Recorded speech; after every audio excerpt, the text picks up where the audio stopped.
I'm presented with the impossible task of telling my father's life story.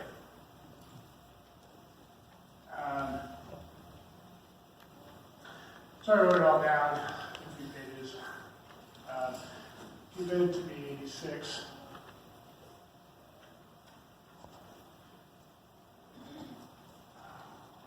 Joel Fred Wright was born one cold winter's night, February 5th, 1933.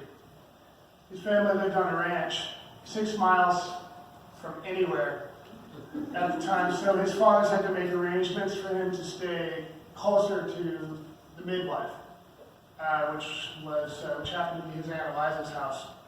Winters were cold and snowy in Star Valley, and so when the time came, his uncle had to fire up the sleigh to go pick up the midwife from 3 miles away.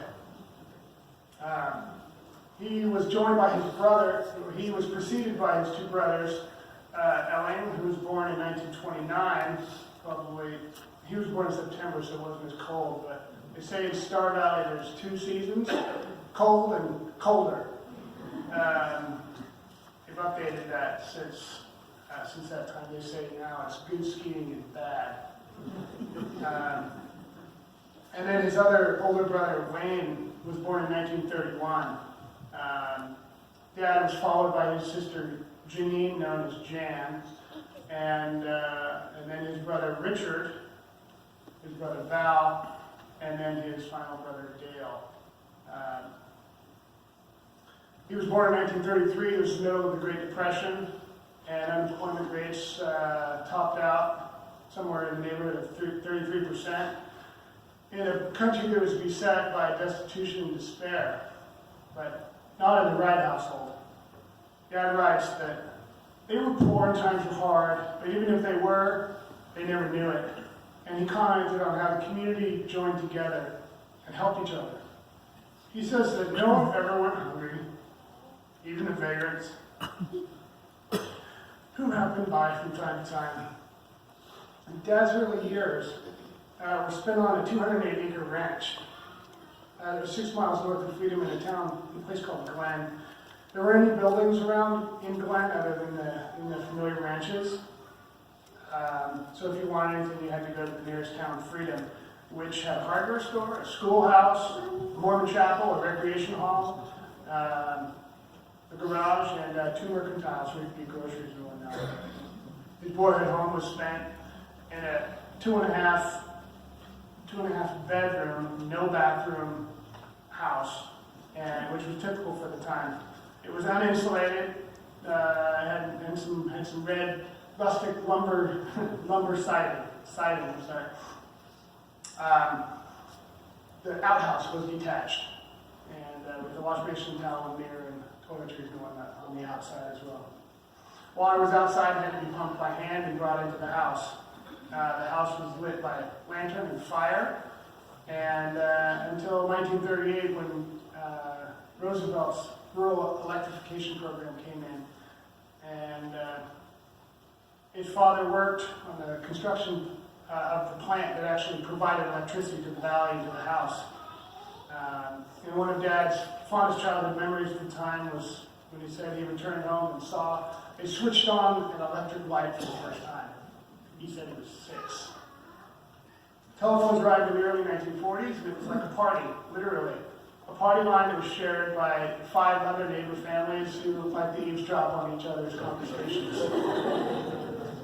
Before electricity, fire hazard was a terrible fear, and the house almost burned down accidentally and intentionally numerous times. His brothers once related a story where there were some woodpeckers in the wall, and they thought it'd be a great idea to burn them out. So they proceeded to drop matches into the wall on top of the nest of the woodpeckers. Luckily, the house didn't burn down. It was discovered before any damage was done. But Dad always used to say that Grandma Wright's biggest fear when living in that house was fire. Paralyzed by that fear. For those of us who were raised in suburbia, as city kids, it might be a little challenging to imagine life on the farm and what it was like for Dad. Star Valley was a difficult place to live. and farming was a life or death struggle with the earth. The world that Dad grew into was not mechanized. He learned to farm with horses and rudimentary implements, and later, as his family fortunes improved, he got a tractor and some machinery. The boys, men, girls, and women all worked together to pull a living from the earth. Some of the many tasks that Dad was responsible for on the farm included planting, harvesting, cutting, collecting, binding, hauling alfalfa and hay. He cared for farm animals, cows, horses, sheep, and later pigs. His responsibilities included milking, herding, haying, throwing, castrating, branding, butchering cows, watching sheep, more herding, even had to skin sheep when they would, when they would eat themselves to death. And he said that was one of his least favorite tasks on the farm. He also enjoyed fencing, but not the kind of fencing that you would imagine. He fenced with barbed wire and rails and whatever else would keep the animals where they were supposed to be. One of Dad's chores as a child was fetching water, and he would normally do that on Saturday evenings so the family could scrub up for Sunday. They would heat it in the house, and then they would take the iron and put it on the stove, and then remove the iron from the stove to iron the clothing. Everyone had one suit, and it was worn on Sundays only. Work was never done on the farm, and his mom and dad were fiendishly clever at making sure that there was no idle time. And Dad, that was one of the many lessons Dad liked to teach us. The stories of hard life and whatnot. I don't know if you don't really hear them nowadays, but Dad literally probably did walk uphill to school both ways barefoot in the snow. So along with those idle time and idle activities, Dad also, that included sports and scouts and other activities that his father used to deride as for city kids. So scouting was for city kids. But Dad somehow still managed to get his Star Scout. He even managed to win a knot tying competition and play sports in high school. So he somehow managed to slip away from the strict dictates of his father. But in hindsight, Scouts was probably pretty silly for a farm boy worth his salt at the time, who could camp, rope, ride, and not every animal in sight. But Dad especially enjoyed the field trips that provided. So my dad's dad, Grandpa Wright, great-grandpa Wright, the grandkids around here, he passed before any of us were born, so none of us had an opportunity to meet him.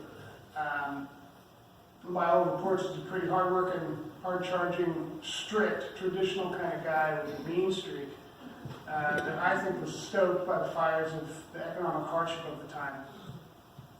He was raising a family during the Great Depression, and that required a lot of grit and determination. But one particular incident that I think affected the family fortunes particularly difficult, made them particularly difficult, was in 1938. My grandfather's herd, which he had worked for years to build into a kind of a prized dairy herd, was declared sick at the bangs by a federal inspector, and that meant that his prime milking dairy herd, the milk was tainted, and he was forced to sell the dairy herd as beef cattle at half the price. This paralyzed the family fortunes for about a decade and meant that he couldn't purchase the family farm, stressing him and his young family at the time. Also contributed to the formation of a drinking habit and a hair-trigger temper and a handy working vocabulary of profanity, which Dad was apparently a quick study. So most of us know Dad as this really placid, very the most patient person you could ever encounter. But Dad, as a youth, apparently had a quick temper and he liked to use profanity a lot. But normally in the course of his daily chores, and while chasing around the valley with other local miscreants. Apparently, he had such a robust vocabulary and impressed his friends so much that he tried it on the parents, who weren't so impressed and didn't think it was a good idea to have their kids hanging out with Dad. So, Grandfather Wright, upon hearing about this, punished the persnickety use of profanity without ever telling Dad why. And that word persnickety was a word that only Dad had used. I never heard it anywhere else.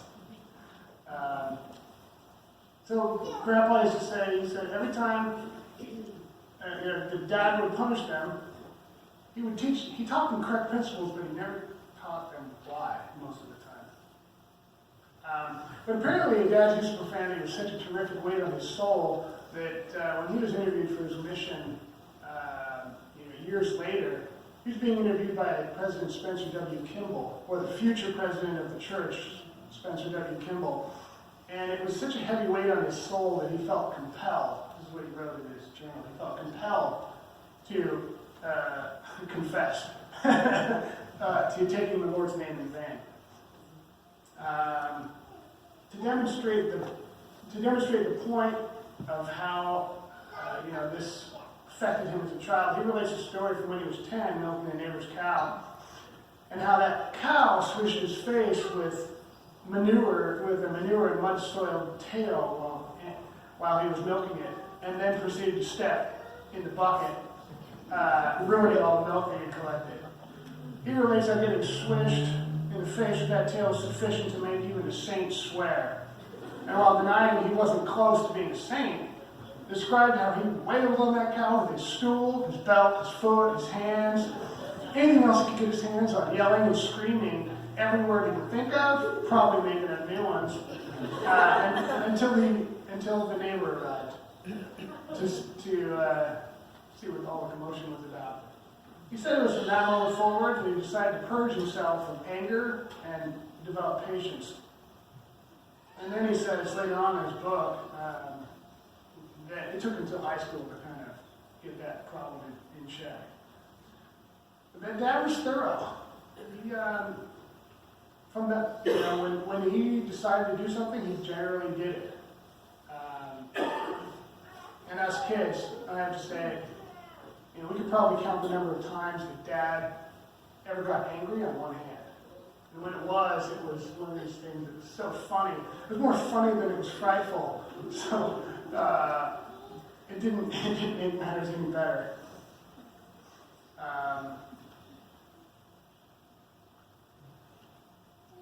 He always was above and beyond patient, like a granite statue with eyes that would peer kind of deep into your soul. And it was this obvious strength of his was something that he had clearly worked on his entire life. He was stubborn like a mule, and when he committed to something, that was that. No big production, no announcement. Whatever it was, it got done, and generally, no one was the wiser. But it was always clear that he was somehow smiling within, some kind of inner satisfaction at his handiwork. He was always chiseling at his imperfections. In the summer of 1947, just before Dad entered high school, he lucked out and was able to go to Salt Lake City for the 100th celebration of the Mormon pioneers' entry into the Salt Lake Valley. So as usual, his dad was under the opinion that he should stay home and work instead of going and playing with all the city kids. It was the first time Dad had ever been to the city, and he was impressed. So impressed that he skipped the festivities and wandered around the town. He collected the mumps. So he survived the mumps, entered high school, and in the spring of 1948, his family moved closer to town to a house with plumbing. He was really excited about turning on the tap and being able to get hot and cold water, not having to fetch it or heat it or any of the other. So he was one less ashore, which made him happy. He always chided us as kids about how easy our life in the city was, because we never had to experience it. This was his favorite example of how challenging living in Star Valley could be.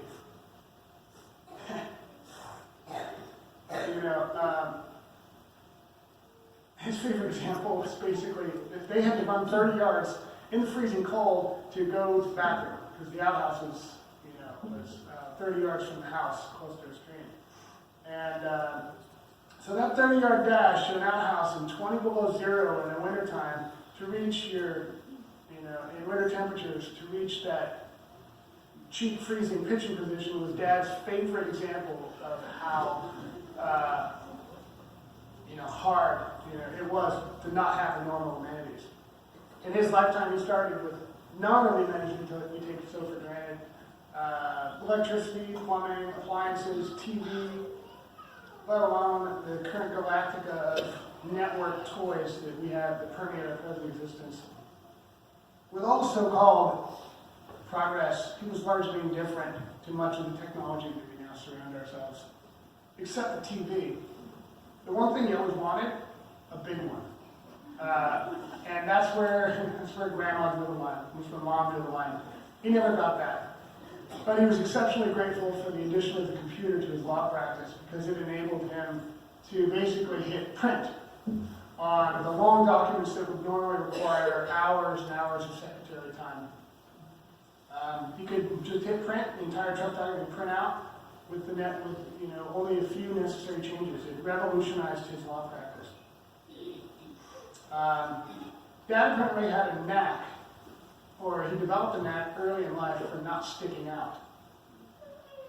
He relates how in high school he stayed after school, which I think, given the circumstances with his dad and his chores and his responsibilities at the time, was quite a feat in and of itself.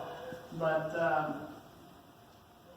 he stayed after school to play football, and then if it wasn't football, it was basketball.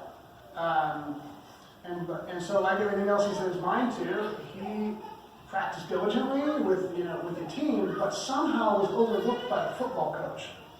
Somehow, this 135-pound boy at the time was overlooked for practicing and playing by the coach, and the coach forgot to give him to award him with the letter for his participation. He wasn't acknowledged for being on the team, and therefore didn't qualify for the letterman sweater that was so coveted at the time. He said he was so shy and hurt, he didn't even have the courage to ask for redress of his grievances. He did, however, have the courage to become sophomore class president later, though. I imagine the Wright boys were pretty rambunctious, with his two older brothers leaving home early to be jockeys and ride racehorses, to fame and fortune, and to pay for college. But Dad was too big by the time he graduated to jockey, and his mother was happier for him because she didn't really like the racetrack scene all that much. So Dad did a logging job and raised pigs instead. He entered Utah State, decided to major in engineering, and on the advice of his uncle, who was a successful engineer at the time. The Korean War was raging at the time, and if you didn't get a draft deferment for college, you were eligible to go fight in the war. So Dad made sure he was in college, and he started his studies. But engineering wasn't his strong suit. He was a solid C student, and he worked his butt off and was able to raise his GPA up to a B by his second year. But that didn't stop him horsing around in his spare time. Dad did a really good job of sanitizing his history for us.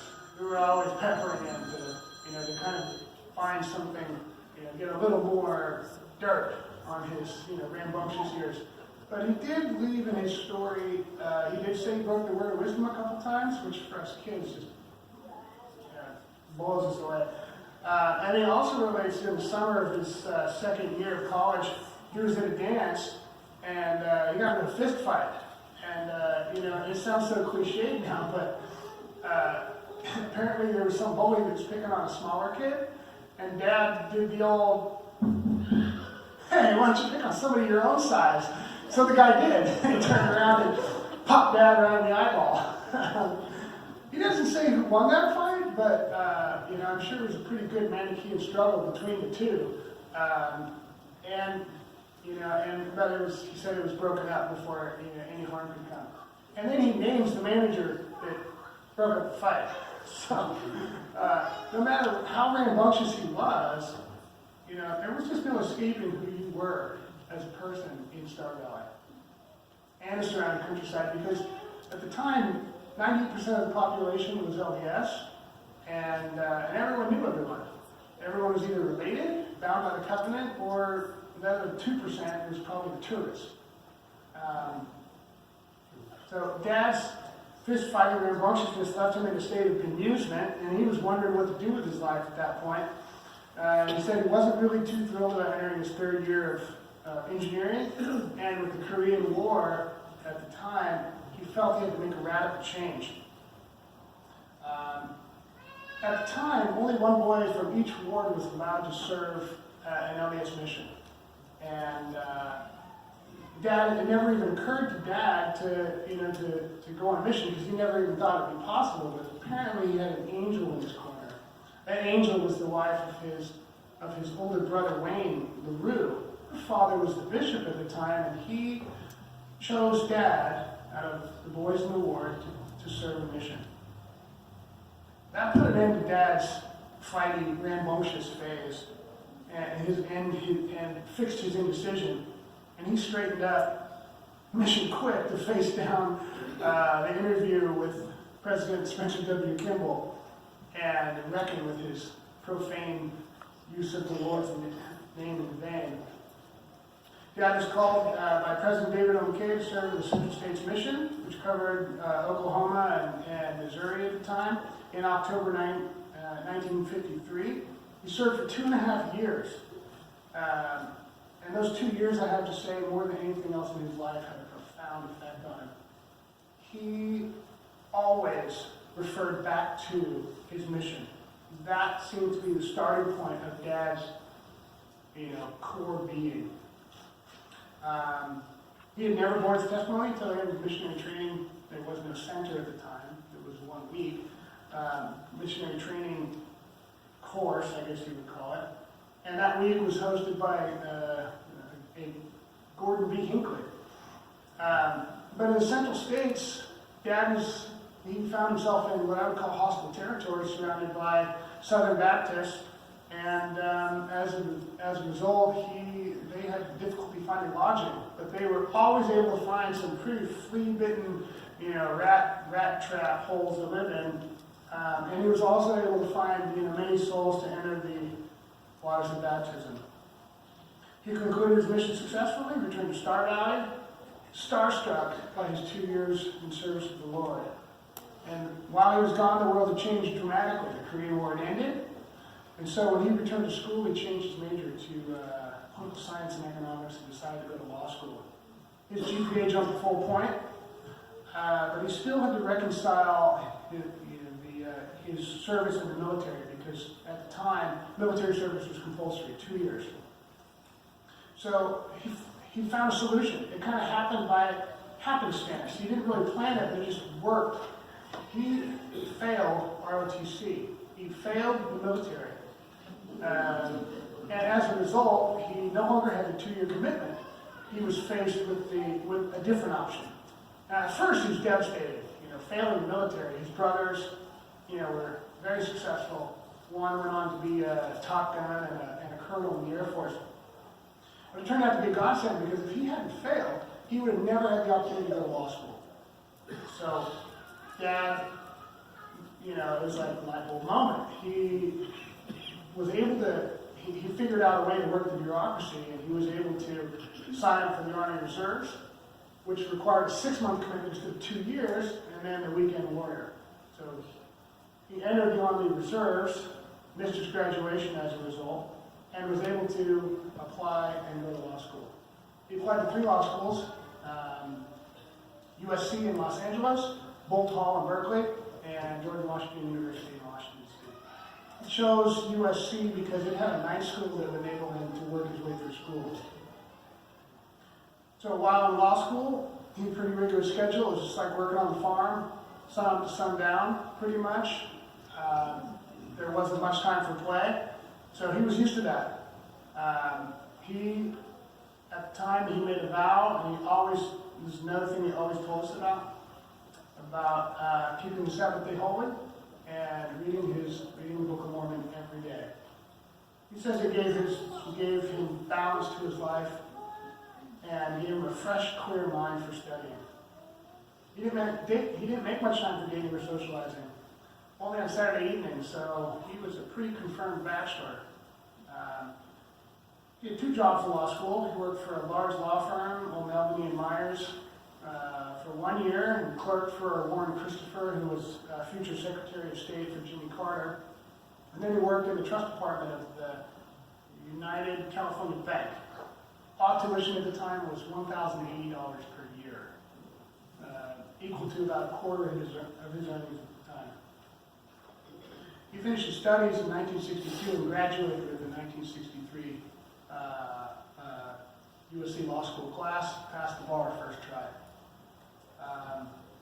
But then at the age of 32, he was ready for a change, and he figured it was about time to find a good woman and settle down. So he moved to the target-rich environment of Salt Lake City from Santa Barbara and started studying for the Utah bar. He spotted Mom on the first Sunday in church, directing music, and I'm sure he got that little twinkle in his eye. Then he proceeded to turn that twinkle into a chance introduction to my mom at a party, blaming his sister Jan for the introduction. And he just happened to sit next to her at that party. And then he just happened to carry her stuff out to the car after that party. Wait.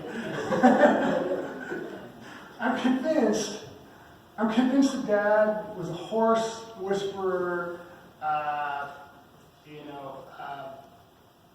As a child, he had horse whispering skills, and then as a missionary, he, kind of further perfected those skills. And then he went to law school, and he sharpened them up into these. We call them the old smoothie, or as I call them the old smoothie. These like smoothie Svengali like hypnosis tricks or something, and I'm convinced that that's how that he used those skills, these smooth Svengali skills on Mom, because I can't think of any other way he got Mom's attention, and subsequently her consent to marry and have a wonderful life and 5 kids together. So let's look at his resume at the time. He's a good-looking guy, check. He didn't have a job, and because he was studying for the Utah bar, which is a fail, he even relates how he fell asleep on their first date. And, for Mom, who was a performer and an aspiring opera singer, that was a fail. And neither of them can remember how they got engaged.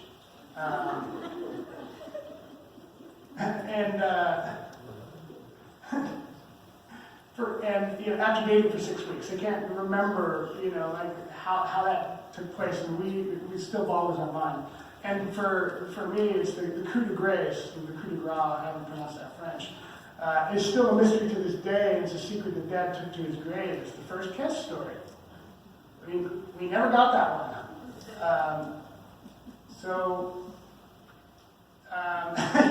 But either way, whatever he did, it worked.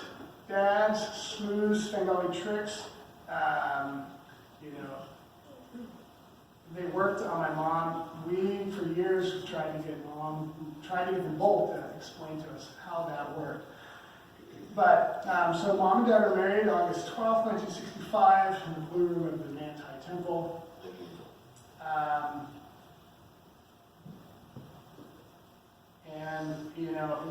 We always wondered if that was an example of temporary insanity, as our grandfather, like to call love and marriage. But either way, it was some super smoothie lawyer trick and horse whispering that went on between my parents. And whatever it was, we begged him to teach us, but he took that secret to his grave with him. When we would ask him about this, he would just kind of sit silently with this Cheshire grin on his face, with a sparkle in his eye, and he would just marinate in this some inner knowledge that he had, which he never told us about, but I personally think was, just a gift from God. kind of that was Dad's blessing. And he would just hold his tongue, snicker, and laugh. And he was inner joke. So Dad and Mom had 5 kids in 7 years. Let that sink in for a minute. 5 kids in 7 years. Starting with Dina in 6 years? Okay, 6 years. My sister corrects me, it's even worse. Starting in 1967 with Dina, 1969 with Joel, 1970 with Jeff, 1972 with me, and 1973 with Russell. And it took a village of my mom's family to raise us, not to be delinquents, but if any of you know the Meinzer side of the family, you know how that worked out. Mom's favorite part of the day after kid wrestling was always the tag team handoff in the evening before she could collapse. When Dad would arrive home after 12 hours of working at the office.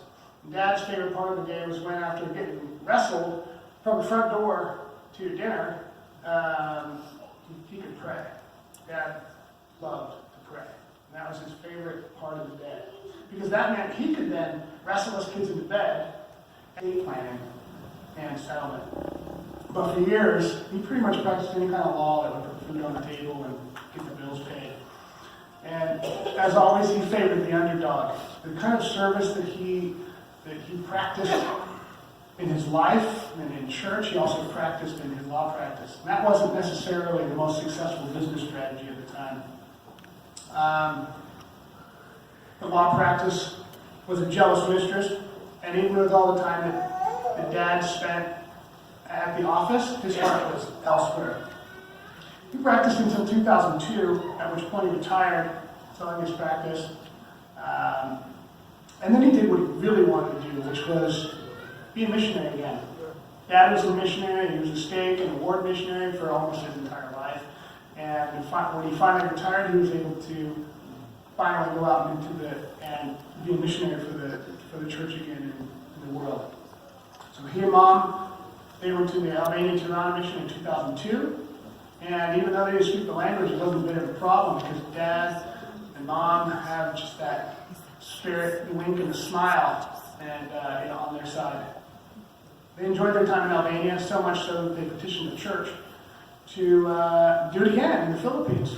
But this time Dad got to use his legal skills, so he had a much better time. It didn't really matter where the church put Dad. He was always having a good time. He faithfully performed his duties and served others until his final years when he could finally rest from his labors and put himself out to pasture, so to speak.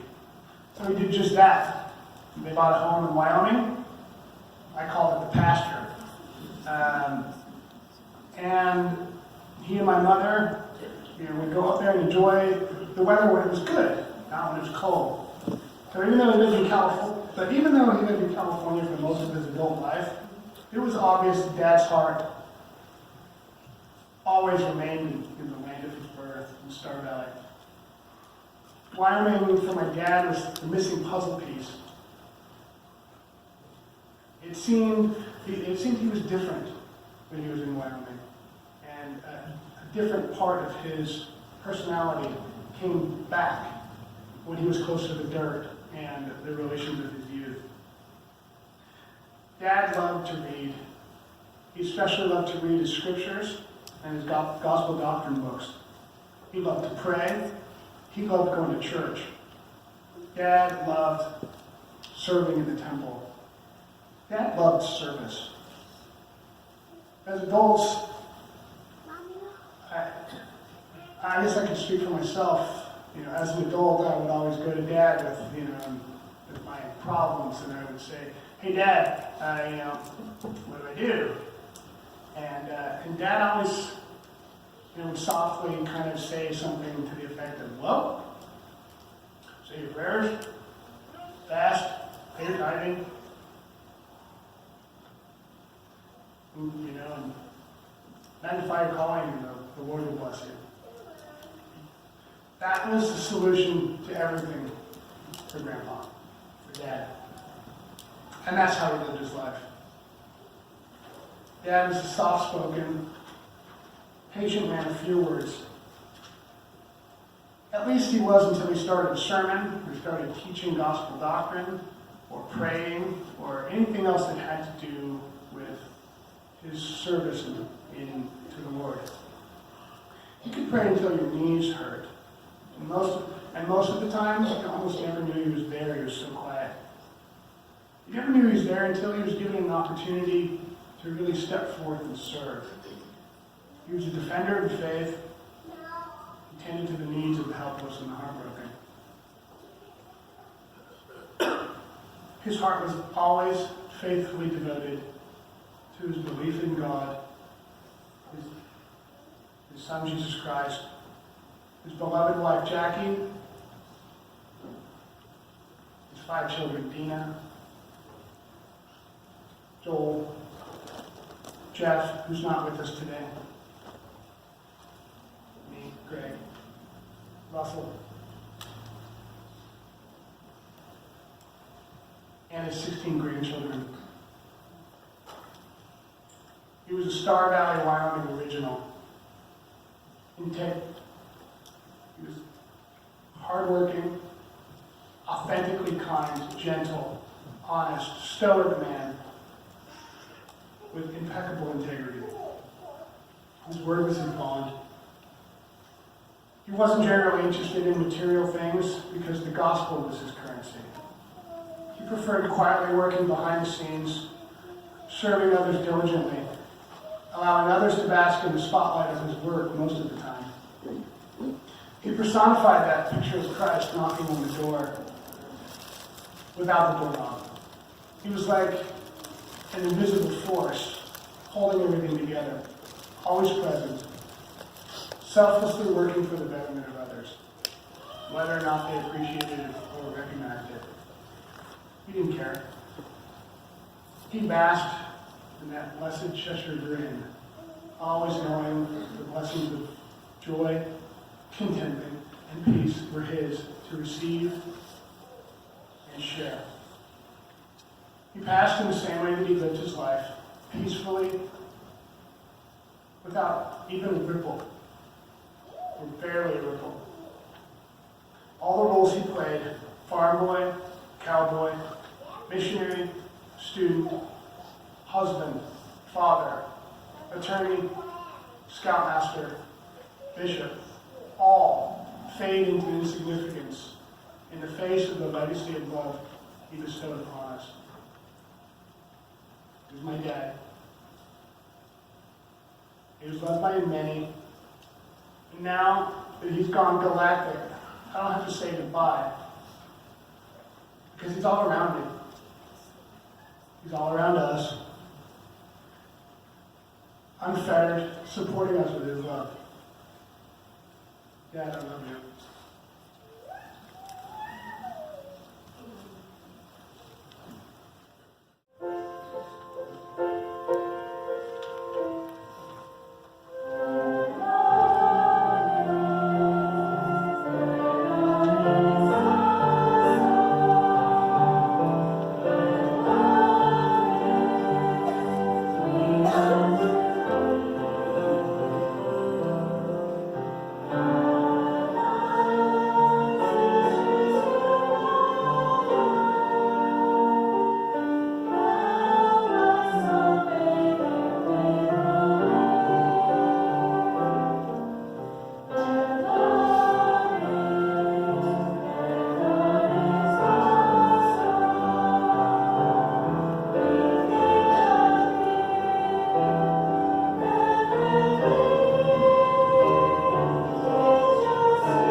He is currently on a mission in Arkansas, and she was unable, she's still on her mission today, she's not here with us, and she wrote some words, some memories of our grandfather, and I'd like to share those with you.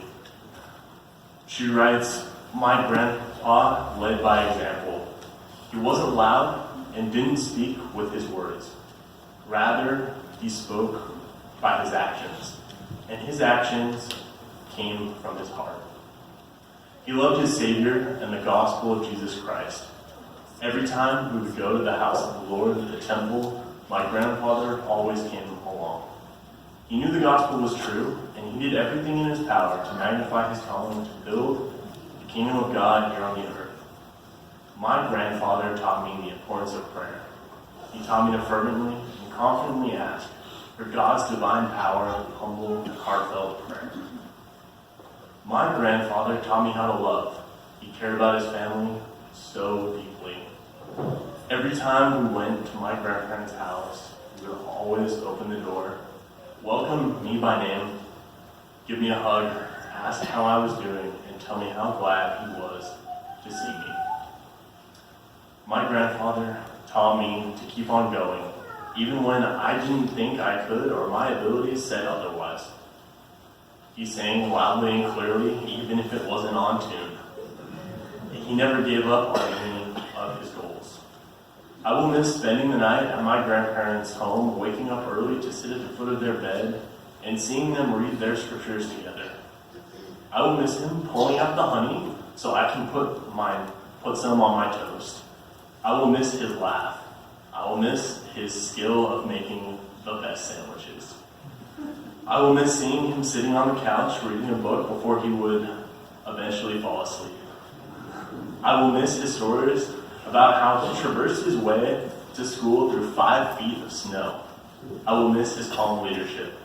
I will miss his peaceful, loving, Christ-like attitude and influence." Writes my sister, "I have felt my grandfather with me for the past few days. He has testified to me. He has testified through me. For the rest of my mission, I will have 2 companions. I know he is with me, comforting me, praying for me, and helping those I talk with see the importance of the plan of salvation and Jesus Christ. I'm grateful for my grandfather, and I'm grateful for his life. His testimony of his Savior, Jesus Christ, will be etched on my soul for eternity. I share this with you in the name of Jesus Christ. Amen."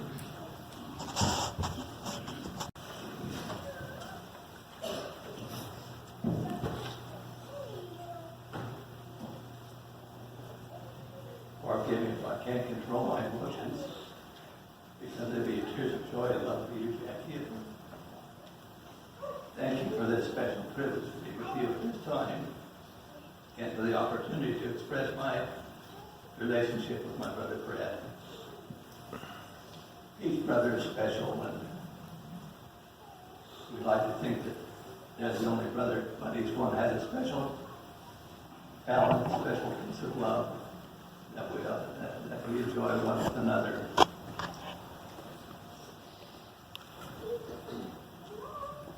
Jeff, thank you for the descriptive life of Fred. I'll correct it. One thing a little later on. Growing up on the farm in Freedom, Wyoming, we built a foundation of respect and love for each other as we planned to work together. Our work activities on the farm were somewhat different and had a different environment of our responsibility of taking care of our family chores of the farm. Dad worked away from the farm to make sufficient funds to help the family in its financial needs. And the responsibility of taking care of the farm cattle and doing the farm chores rested upon myself, Wayne, and Fred. 3 brothers, almost triplets. We built a bond of love that has existed through our mortality. A choice respect love for her brother.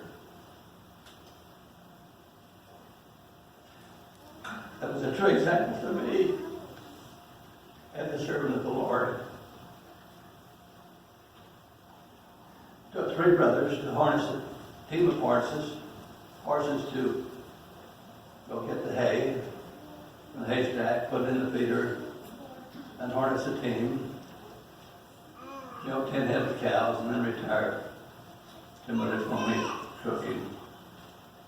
These responsibilities, as I mentioned, built on a foundation of love that proved, built a foundation of work ethics that provided foundation for our professional lives.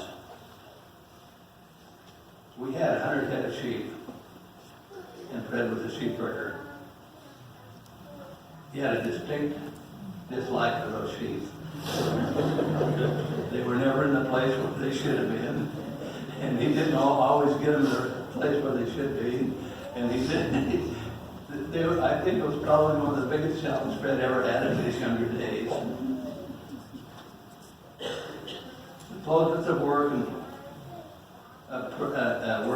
play growing brought a real bondage of love and respect for each of us through our mortal lives. As a result of our hard work in the week, we went to the dances on Saturday night, and was probably the most favorable location was the church affair. And for entertainment, there would always be someone in the crowd that said, "I can lick you." And so there was a fist fight. And that seemed to be the entertainment for the evening. And Fred and the 2 fighters, one was larger than the other. And Fred felt that things always should be equal, so he turned to the larger one, who was the winner of the fight, and said, "Why don't you pick on someone your size?" Wham, he did. Fred was his size. The following Sunday, Fred appeared with the family with a black eye. The mother was so embarrassed at the family reunion because Fred was the one that always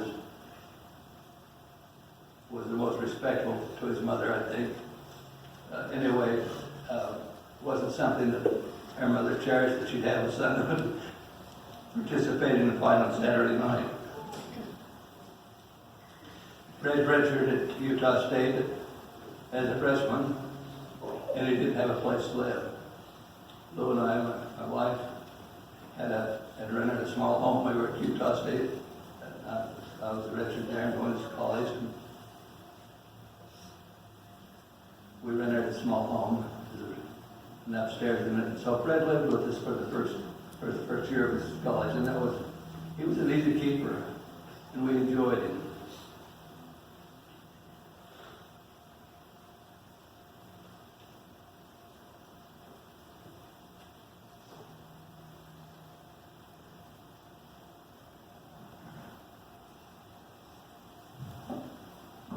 I'm going to relate a story of love of a father has concerns for his family.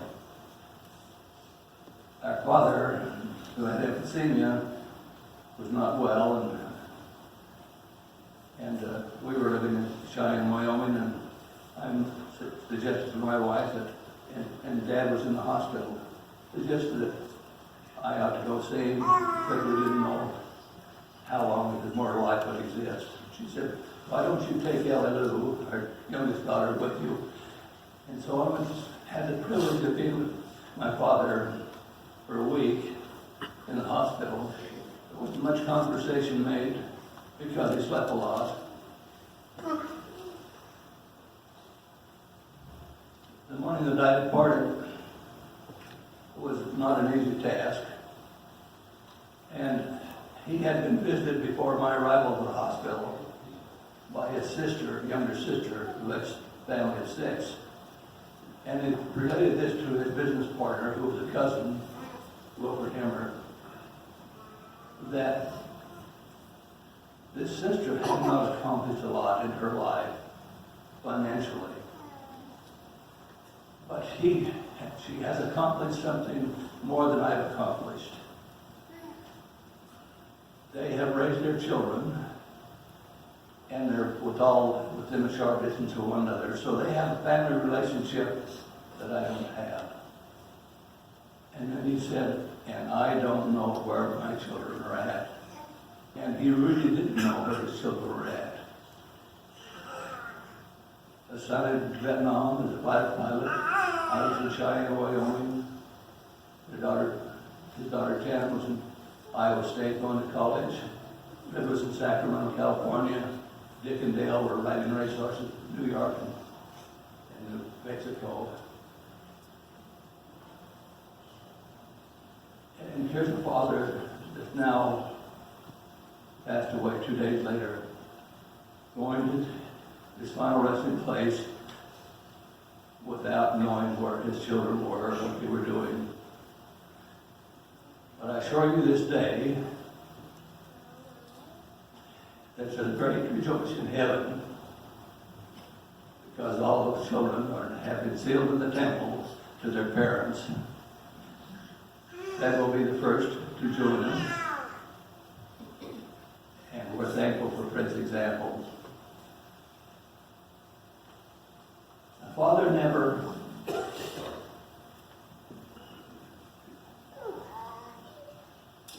stops loving his children. He counsels with them, and Fred counseled with his children as his father taught him counseling of integrity and honesty. If you follow those two methods in your life, you'll be successful. Fred was successful in his financial affairs, but he was more successful as a servant to the Lord.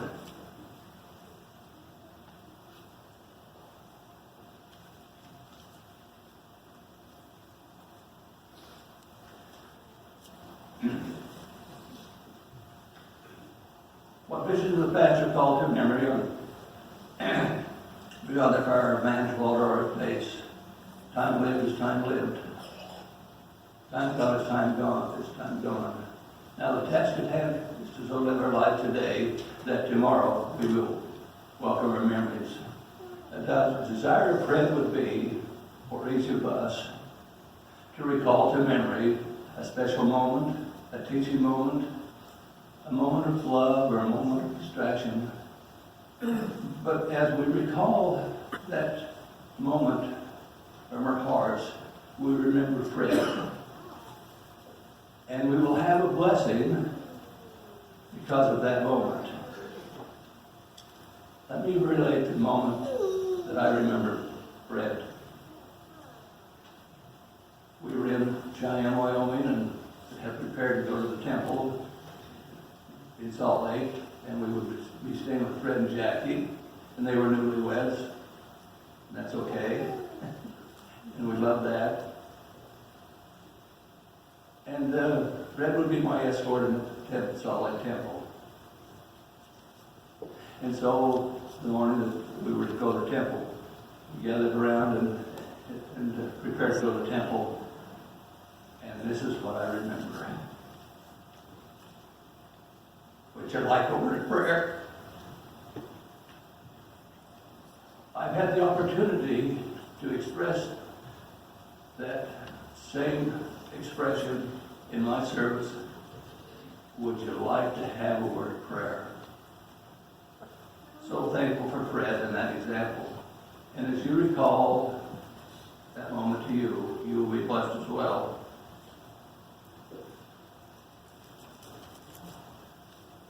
Jackie, we love you. We're thankful for the relationship we have with you. You'll be blessed. You are blessed. We have a Father who loves you, and we love you. And we'll continue to have the opportunity to be together and enjoy one another.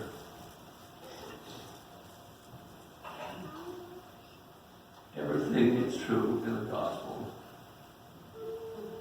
And I'm thankful for it, as you are. In the name of Jesus Christ, amen. I'm the younger son, the youngest brother of Fred. through this. I'm a lot younger than all the rest of them, so there's a lot of these things I don't remember. And I was blessed enough to be young enough that I didn't have to go through all the hardships that my little brother did. I got to have running water and all of the necessity things, but they was easy. So I was blessed for that. Our family was a big family. With godly parents, father and mother, 6 boys and 1 girl. We lost 1 boy at a young age. While growing up, us boys were always riding horses. That's the way I remember it. We considered ourselves to be pretty good cowboys. Fred was not into that. You could find him in the house doing homework or reading the scriptures after chores. He was a quiet boy, easygoing, and always a little smile on his face. When I was growing up, Fred would hook up the horses to the sleigh, load up the hay, and then him and Richard would take me with them up in the hills to feed the cattle. I was about 5 years old.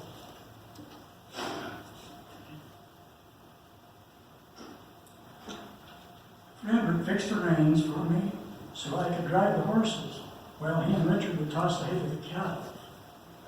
Fred always made me feel very important.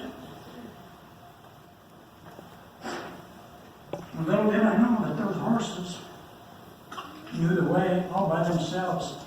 They had been doing this trip for many, many times on their own. Our Uncle Bill had a farm. Our Uncle Bill had a farm, and us boys used to work for him once in a while. Bill was always working somewhere.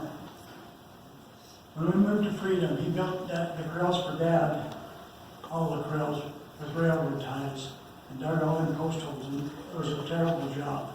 But Fred did every bit of it.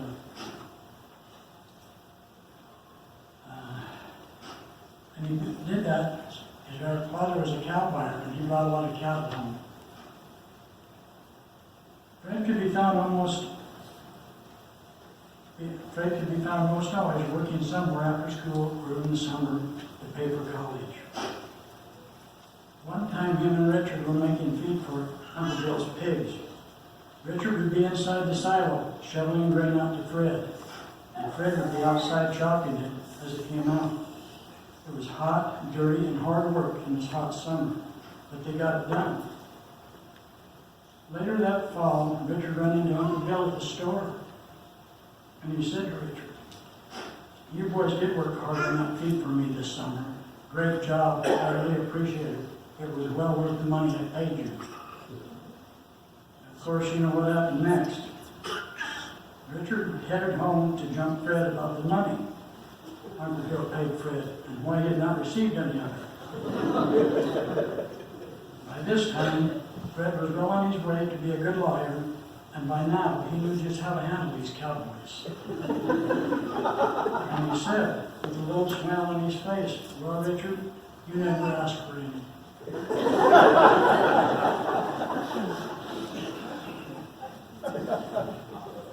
My father used to worry about Fred all the time. He was always busy reading books and not finding himself a good wife. He wrote down notes. My mother, being a wise woman and a school teacher for many years, understood her son and would say, "Don't worry about Fred, he has a plan." And sure enough, about the time he became a lawyer, he came home with a lovely young woman named Jackie, and announced he was going to get married. Fred and Jackie had a wonderful family, 4 boys and 1 girl, and many grandchildren. When Fred retired, he went to Star Valley and bought a couple of places. One of these he remodeled very nice. It was in the foothills above Thane, I guess by Bedford. And then Fred built some corrals for the horses. And now his family all gathered there in the summer, and they all were riding up up in those beautiful hills in the Star Valley.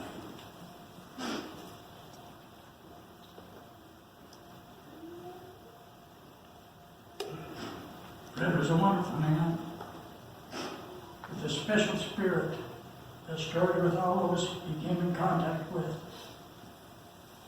He was a quiet man, a few words, a great smile with a little chuckle behind it, and for sure, one of the real cowboys,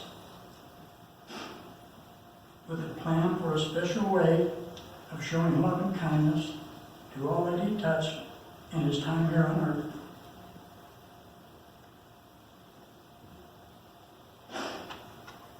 You can almost hear our Heavenly Father say to him, "Welcome home, son. Job well done." We will surely miss him and are so grateful for our time here on earth with him. Red was not only my brother, he was a person. By watching him, it showed me how to live my life. If I lived it by example, by living like he did, I would be okay. And I do this in the name of Jesus Christ. Amen.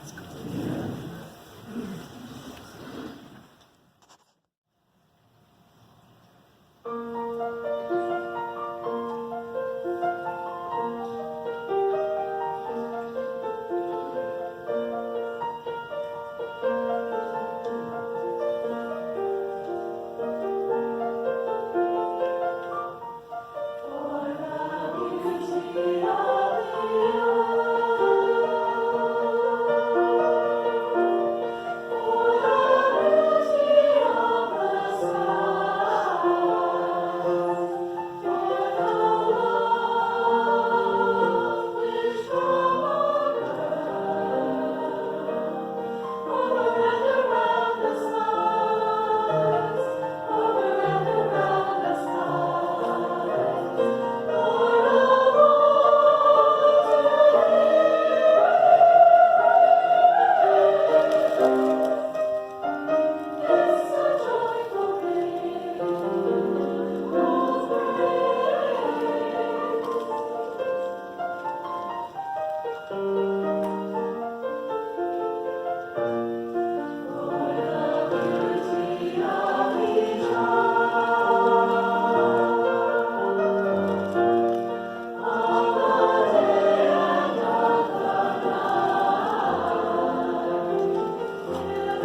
life yelling, and big forgiveness for any outbursts.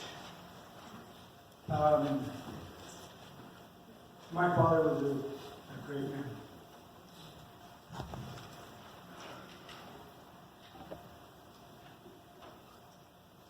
And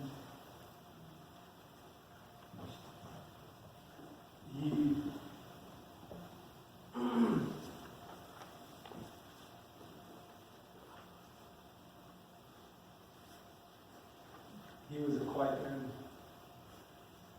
I never understood the dichotomy for Fred, that he was always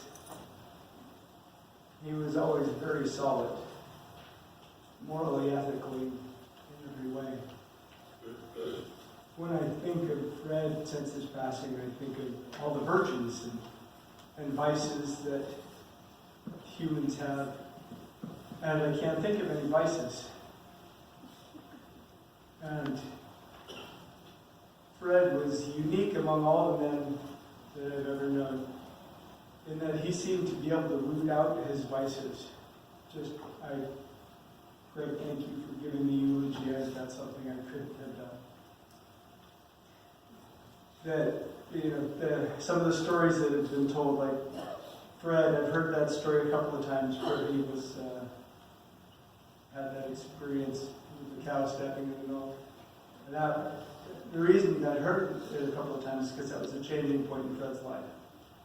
He said when his neighbor came in and saw what was going on, he was so ashamed that he decided that he would never let anger control his life, and he would change the way he was, and he did. And such were his gifts that they were quiet gifts. So you didn't see Fred and say, wow, this is somebody who has a huge amount of self-control built over decades. You just saw it was Fred. He never put it on anybody else. He never said, you need to be like me. He never gave the impression of the sensibility that not only others didn't have to be like him, but they were okay just as they were. That's kind of the Fred I remember. His virtues were legion. They were. And that's what I realized. That I can think of lots of virtues of Fred. He was honest, he had integrity. He was kind, he was loving, he was generous, he was hardworking. He was kind to the underdog. He helped other people. He was quiet. In fact, when I think of every area of his life, I think of him spiritually. And he was well defined in every area of his life. Knowledge, he studied good books, and regularly all of his life he was always reading something interesting or something that I would consider boring, but it was always informative. He was always learning. With regard to the scriptures, he was always reading the scriptures. Physically, he went to bed early and got up early. And I remember for decades him getting up at 5 o'clock in the morning or earlier and exercising for half an hour and reading the scriptures for half an hour. That was the way he started his day. As a teenager, I thought, wow, that's pretty easy. Anybody can do that. As an adult, I haven't found that I've been able to meet with the task. Fred was a unique individual of the people that I know because he was able, I think, to take the times in his life where he had a shift and to be able to shift it in a positive way and incorporate it in his life for the rest of his life. And that allowed him to be a man of many virtues, a man of quiet stability. I was talking to my good friend John McGovern, Rusty over here, and John McGovern and I, we were kind of three musketeers through high school, and we did pretty much everything together. We knew each other from the church, and we kind of grown up together. John McGovern told me, he called me last Saturday, and he said, Joel, I just need to let you know how much I loved and appreciated your dad. Because when we got through with high school, your dad took me aside and said, "Where are you going to college?" And he said, "What do you mean?" See, John didn't grow up in the same kind of family. I don't know that any of his siblings, parents, or anybody he knew had gone to college. And as a result of that conversation with my dad, John decided to go to college. And he said everything in his life changed as a result of that. He said that everything that I have now, I wouldn't have had if I hadn't gone to college. And your dad was the one that put that idea in my mind and encouraged me to go to college. And that was a great testament to my dad. I have to say the same thing about my work. I'm a real estate broker. And after I graduated with my master's degree from Sac State, I was struggling because I had no idea where to go, where to make money, where to engage in my life. And he took me out to lunch one day and said, "Joel, why don't you consider real estate?" It's just that one phrase. And I don't know how many other people had that experience with Fred, but for me, that one question changed my life. It allowed me to get into a profession that I enjoy, and I've reaped the benefits all my life, almost 20 years now. Now, one of the great things that I didn't realize for many, many years was being able to work as a gopher for my dad. During college, I didn't have any money, didn't have a job. He said, "Joel, you can work for me for a couple months." And so I did. And so I was the secretary's gopher. There was no lower on the totem pole, but I got to see how my dad worked. And I wrote him a letter last year, his birthday, a year ago, and just thanking my father because the things that I learned, the things that weren't spoken, the way he ran his practice and how he treated other people, and his professionalism and his ethics and his morality and everything that I saw there on a daily basis that was never talked about. That was the way I wanted to live my life and to run my business and my dealings with other men. And it was transformative for me because Fred and all his simpleness, so to speak, was it became the goal, the ideal to which I look in my business and professional practices. And as I grow older, I'm finding that his life is more and more my ideal, the way that I want to be. But he was that way as long as I've known him.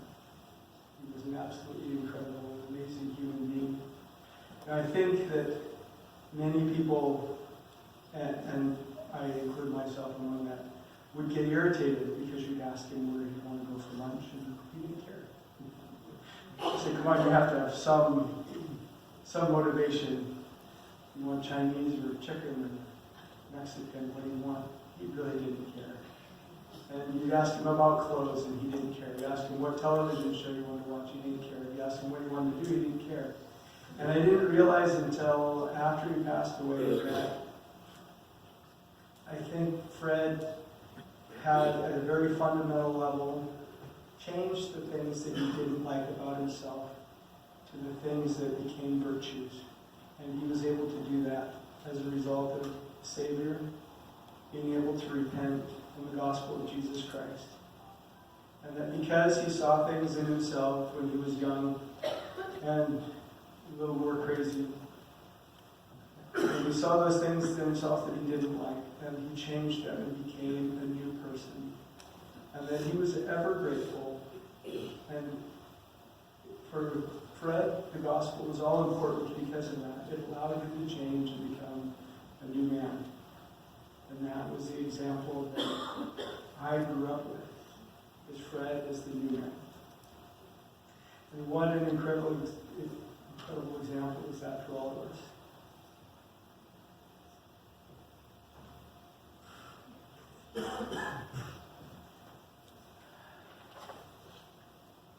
years ago.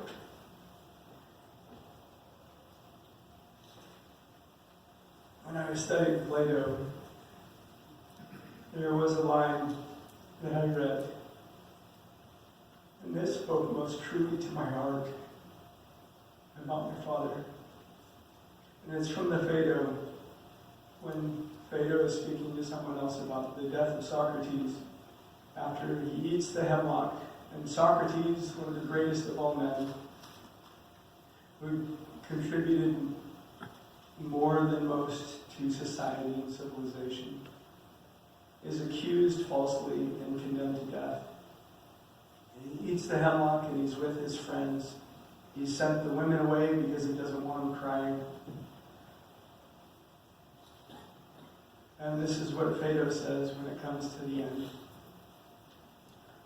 He says, "We could no longer forbear, and in spite of myself, my own tears were flowing fast, so that they covered my face and wept, not for him, but at the thought of my own calamity at having to part from such a friend." And this too is how I feel about my father. In the name of Jesus Christ, amen.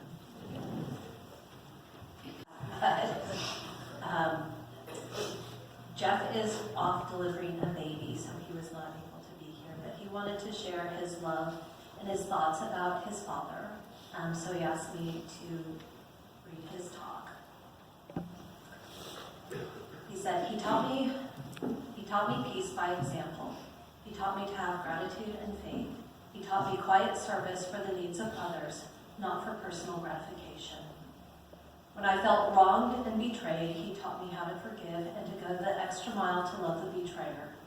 He taught me about the oath and covenant of the priesthood through his actions. He taught me how to be quietly powerful. He taught me about his good name. By his example, he taught me how to get my own good name and reputation. He taught me about what it means to be honest and honorable. He taught me how to make the right decisions, even when the result would be extremely costly. He taught me to honor my responsibility. He taught me how to feel the Spirit of God, to understand it and follow it.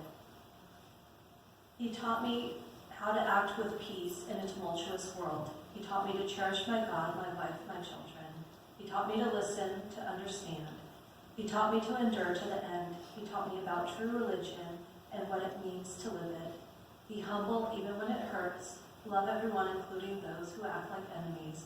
Forgive everyone and judge no one. He was my living example of my Savior. I love my Father. He was my hero. And I look forward to seeing him in eternity. Amen.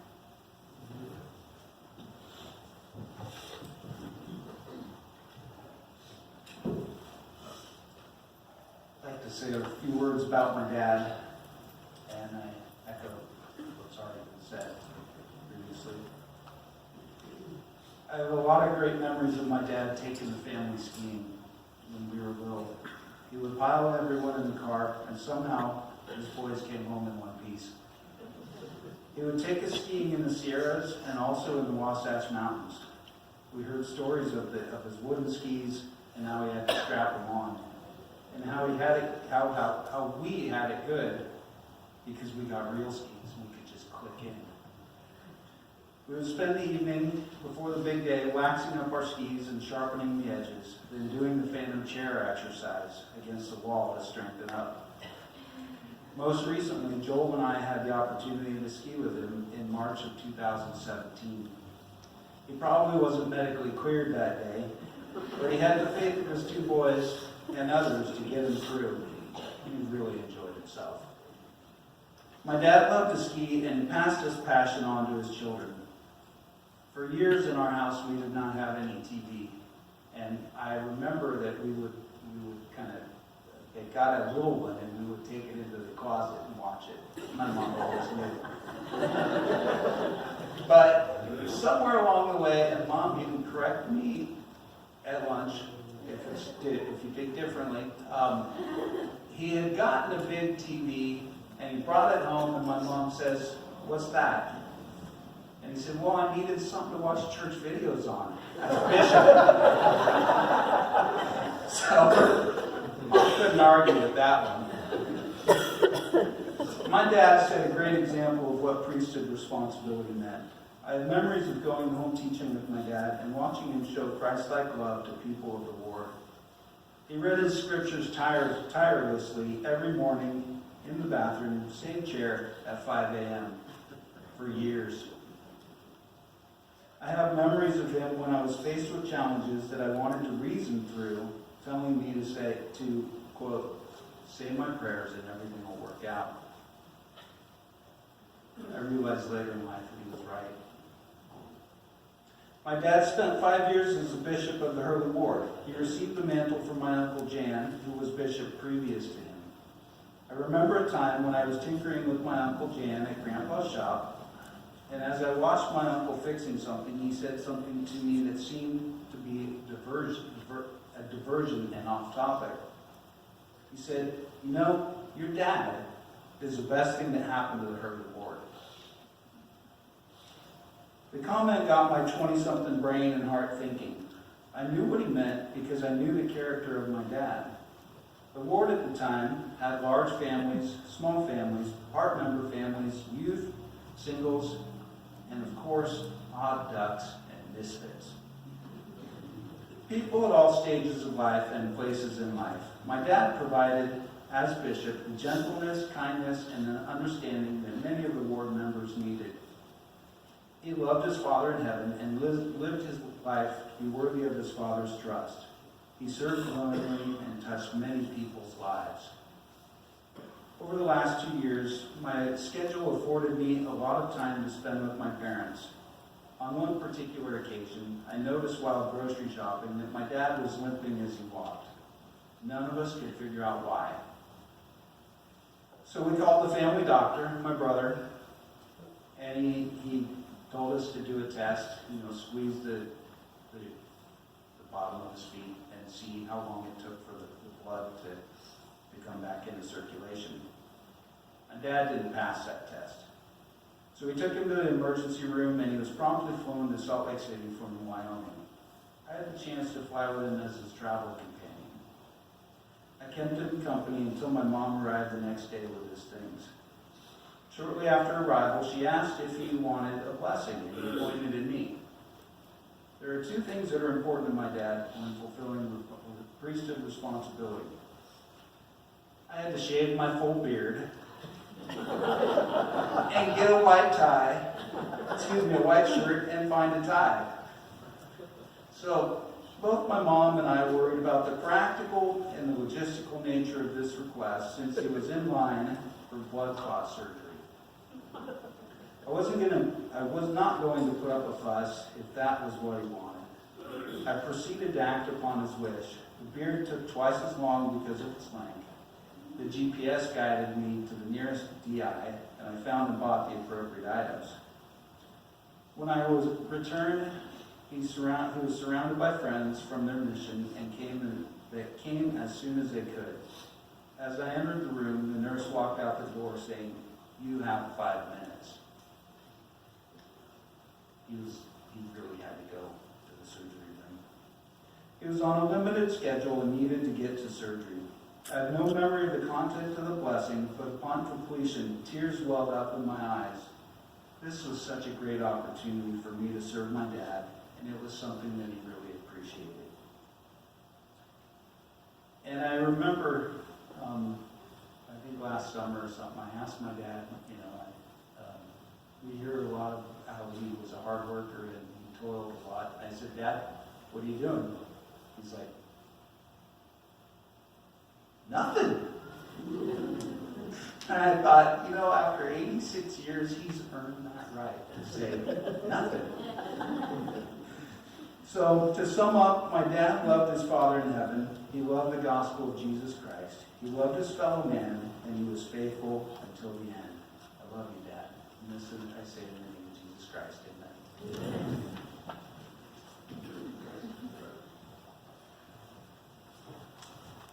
On behalf of our family, we'd like to thank all of you for being here, for your generous outpourings of love, flowers, cards, phone calls. We are so grateful. I'm also very grateful for the spirit that has sustained us at this time. The peace that this has brought. The ending is always death. And I'm grateful that the Spirit prepared me and my family to be able to feel that peace and that love that my dad had for us. I have to acknowledge my mother. She is a very good example of living Thanksgiving daily. The last day I saw my dad was Tuesday on his 86th birthday, and my sweet mother put her arm around him and said, "Dear, we have another day. What shall we do today?" And he just grinned and didn't say much. My mom is a great influence for good in all of our lives and still is. But what didn't get mentioned today is that my dad was an amateur poet, and he often wrote poetry for my mother, I think every year. And I just want to read a really short poem. After all these years with the same gal, through the good times and the bad, she has been my pal. In times of adversity, she has always been happy and lifted her hubby from feelings that were crabby. Love and devotion has been her motto. Truth and confidence have been her throttle. Being her companion has brought much joy. I hope she will not think I'm just being coy. We have great memories, and he wrote a last poem to her that's on her refrigerator now. You heard how my dad was a country Wyoming boy at heart. And every now and then, as children, we would see that. I remember, I was the oldest of these 4 wrangly boys, and I remember sitting right there where Stephanie is, and the Wilbers always sat in front of us or behind us. We always had our pews over there. And I remember being very small and having the boys climb up and over and around the pews. And I remember my dad calmly sitting there while one of my brothers would yank off his glasses or play with my mother's jewelry, or all those things that young children do. But I was always grateful when they were really calm and I could have my dad to myself. It was my turn, or maybe I won the fight to get to sit by him, because he would always draw for me. And he would always draw cowboys, Indians with long headdresses, teepees, and horses. And I always thought that was really cool. We always loved to go to Wyoming and get to see a different side of our dad, especially when he would ride horses and he showed them that he was boss. And they knew it, and whoa, we did too. But I have to share something very funny that happened just a few years ago. You've heard that my dad raised pigs. But what you don't know is that there's a pig call, a special pig call. And when we heard that my dad knew how to call pigs, we were, of course, enchanted. We wanted to hear the pig call. Being a city girl, I always thought you call pigs like you call cats. Yeah, kitty, kitty, kitty, kitty. So we begged and begged and begged and begged. And he sheepishly grinned and finally submitted to our request, and he said, "Well, here, pig, pig, pig, pig, pig, pig, pig, pig." Oh, just like you, we burst into hysterics because my very quiet, serious father was calling pigs. And I think of that every time I go visit my 2 children's 4-H pigs. You know that my dad loved the Lord, he loved the church. When I was on my mission, I found a scripture that epitomized my father. It's found in James chapter 5, verse 16. The effectual, fervent prayer of a righteous man availeth much. As children, we never left home before we prayed, even if we were running late and things were really chaotic. We had to sit down. And we were not happy when my dad had to pray. Because he would always pray long and talk about each of us individually by name, and we knew we were going to be late. I don't remember arriving late, and what I do remember is the love and the concern that he had for each of us. And I knew throughout my whole life that my dad was always praying for me and that things would be okay. When I was a sophomore in high school, I had 2 evangelical friends that were concerned about my salvation, and so every day we would somehow cut PE and talk religion. And I remember going home after school with so many questions, wondering about my doctrine and my faith. And so my dad would sit down with me at night and we would study the scriptures until I had answers to my questions. And that was a time when he was a mission leader, and he would be out doing church work 2 days a week. And so for him to take that time with me really really it was a special thing. And that knowledge and that faith has stuck with me through my whole life. And like Joel, my dad thought it was important that I learn how to be a legal secretary. I did not appreciate the intricacies of the legal system at that time. I do more now. But I had the opportunity to watch my dad every day in the summers and then for a couple of years. I watched him be so generous and so kind, especially to people that I thought that were using him. But he was very just kind, always, and considerate. Another thing that struck out to me is that it was difficult for him to provide for our family. You have to, as a lawyer in his business, he had to drum up business every month. And so he remedied that by choosing to pay tithing at the beginning of the month and then pray that he would have the money that he needed, and he did. He had a strong testimony of tithing and of prayer and of doing what the Lord wanted. 17 years ago, we returned to California, and so my children have been able to get to know him and my mother, and it's been a great blessing in our lives. He's been able to play with them because he has more time. He's had more time than he did when we were children. We have celebrated birthdays, baptisms, family, baby blessings, 2 missionary farewells, 1 homecoming, anniversaries, Easter, Independence Day, Thanksgiving, Christmas, New Year's. We've welcomed new babies. We have gathered monthly for family dinners and yearly reunions, often in Wyoming. My parents have been able to come to my children's recitals, theatrical productions, award ceremonies, swim meets, talking church, young women's advancement, scouting awards, 4-H activities. We have munched on gallons of popcorn while we have attended they're all laughing, the Metropolitan Opera broadcasts on Saturday morning at 10 a.m. We all love the opera, especially the popcorn. My dad was educated in classical music and the arts by my mother. And it's been an amazing blessing. My father wanted his grandchildren to understand more about their heritage, church history, and especially the restored Church of Jesus Christ.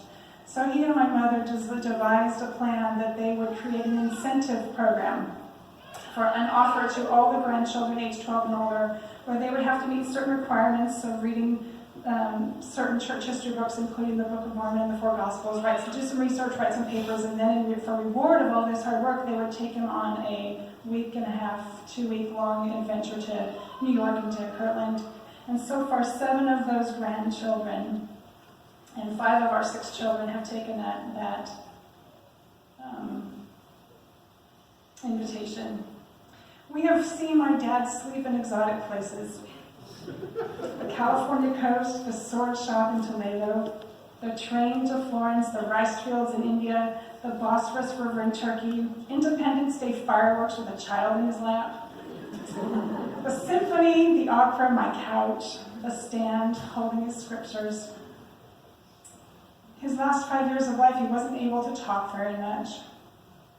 But we could feel his love and his presence and watch and listen to and read the scriptures, which brought him so much joy. As you've heard today, my father leaves us a legacy of faith. Everything he did was because he knew that Jesus is the Christ. And I know that he is happy today to be reunited with his Savior and his friends and family and parents. The final paragraph in his autobiography states, "My final prayer is to endure to the end and with my family stand firm in the faith until Christ is able to say, 'Well done, thou good and faithful servants.' Let us all march forward in this great cause to build the kingdom of God on the earth. May love and peace continually reign in our midst. May we humbly seek the power and influence of the Holy Ghost to guide us.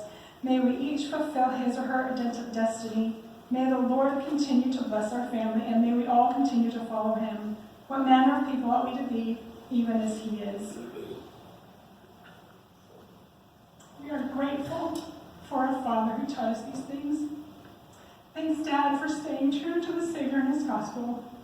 Thanks for teaching us gospel principles by precept and by example. Thanks for teaching us the love of the outdoors. Thanks for loving mom and providing for all of us. do miss you, and I so look forward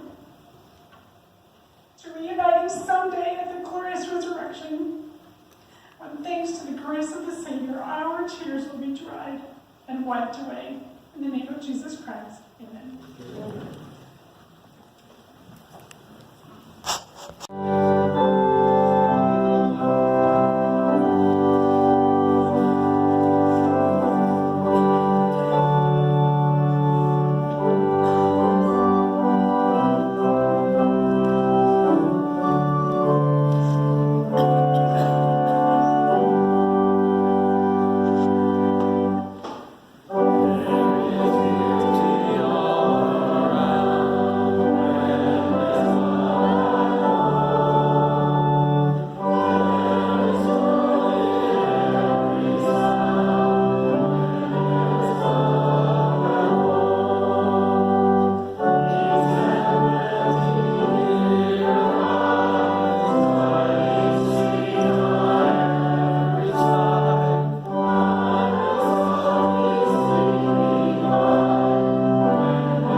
In with the knees.